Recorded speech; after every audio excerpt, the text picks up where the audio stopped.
Hey, what's good, you guys? And today we'll be at it again with another review. And today we'll be reviewing Watch Dogs Legions. And I want to give a huge shout out to Proto _1624 because if it weren't for him, aka my little brother, I wouldn't be even entitled to this game. Because when I first looked at this game, I was really skeptical about it. I was like, this is not my game.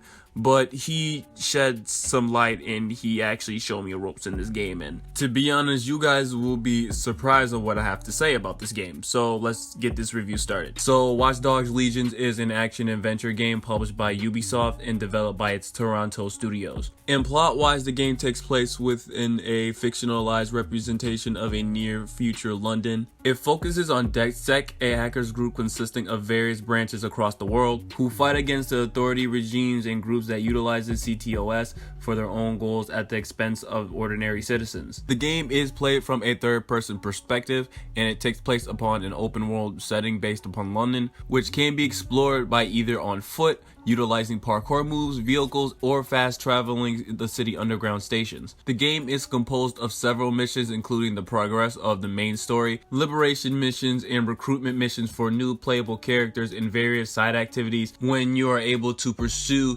any of those missions or activities that you like. You can also explore the city for secrets and collectibles, and I love how each mission objective can be handled one or several different approaches. The open combat approach is utilizing varieties of weapons, a stealth approach utilizing the environment to avoid detection and monitoring enemy patterns, or a hacking approach using any hackable objects to subdue enemies with traps or distractions. The combat includes a mixture of gunfights involving lethal or non-lethal firearms and hand-to-hand combat moves, with enemies making use of different methods depending on how you act against them in combat. You can also be pursued by the enemy when escaping, including hostile drones, but can lose them by utilizing hackable environment objects and avoiding line of sight with pursuers. Unlike the previous games, Legions features an ability to use multiple characters during your playthrough, each of whom can be recruited from around London. And I'm sad to say that most of my time was actually spent on the recruitment missions. So you can recruit almost any type of NPC around London by completing initial story missions, or just anywhere for that matter. And right after you recruited your actual initial team,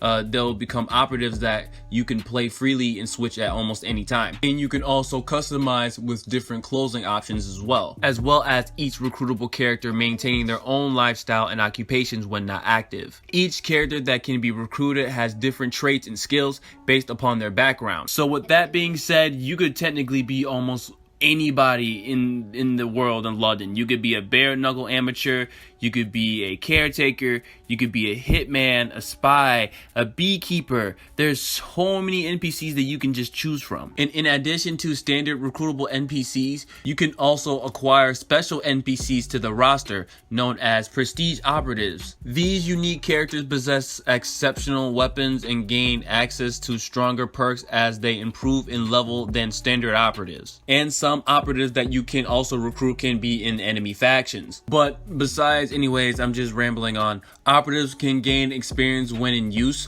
which allows them to gain additional skills and abilities to improve them. You are also able to provide additional upgrades for all characters by spending tech points. Tech points is a collectible that is scattered around the city, which can be spent on weapons and gadget upgrades. The one advice that I'm only going to give you, I highly advise you to get the deep profile upgrade. It will make your recruitments a lot faster. And before I forget, some of your operatives can get injured or arrested, and it will take some time for them to actually get back onto the field. And based on the action that you do in the game, some recruits may not want to be recruited to DedSec. And certain enemy factions will try to kidnap some of your operatives, and if you have permadeath on, your characters is just dead permanently. So make sure that they don't die.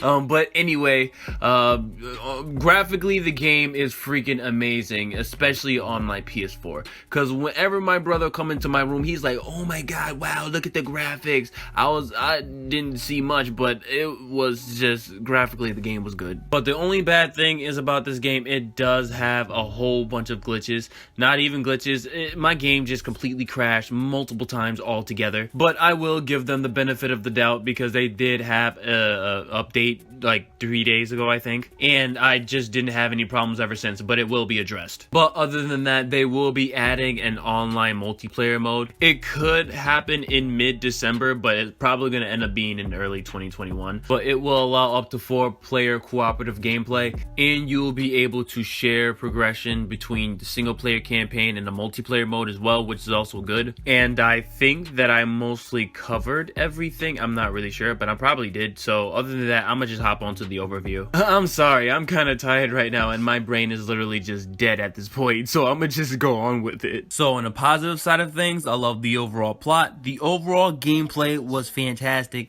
I definitely love the recruitment missions. The NPCs was awesome. I definitely love the skill tree in this game, aka tech points. Graphically, the game is good. I definitely love the environments that was in the game, and I like that they're going to add multiplayer in the game. And in the negative side of things, I just crashed a whole bunch of times, yo. So the game came out in October 29th, November 10th, and November 12th, 2020. The game should be in most platforms, so PlayStation 4, Xbox One, PC, Stadia, and it will be on the Xbox Series X and S, and it will be on the PS5. So is this game actually worth your money? In my opinion, I'm actually surprised at this as well. To be honest, yes, it is, because besides all that, it's a big giant open world. You have a whole crazy, you don't have a crazy amount of stuff to do, but it's just a decent amount that it will literally quench your thirst. And during my whole time playing, I just had a complete blast and I had fun playing it.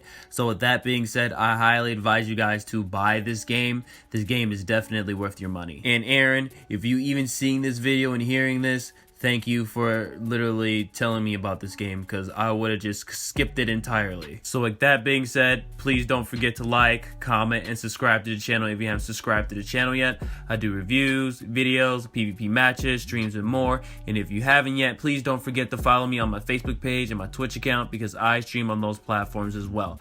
Everything should be in the description box below, and I will catch you guys on the next review.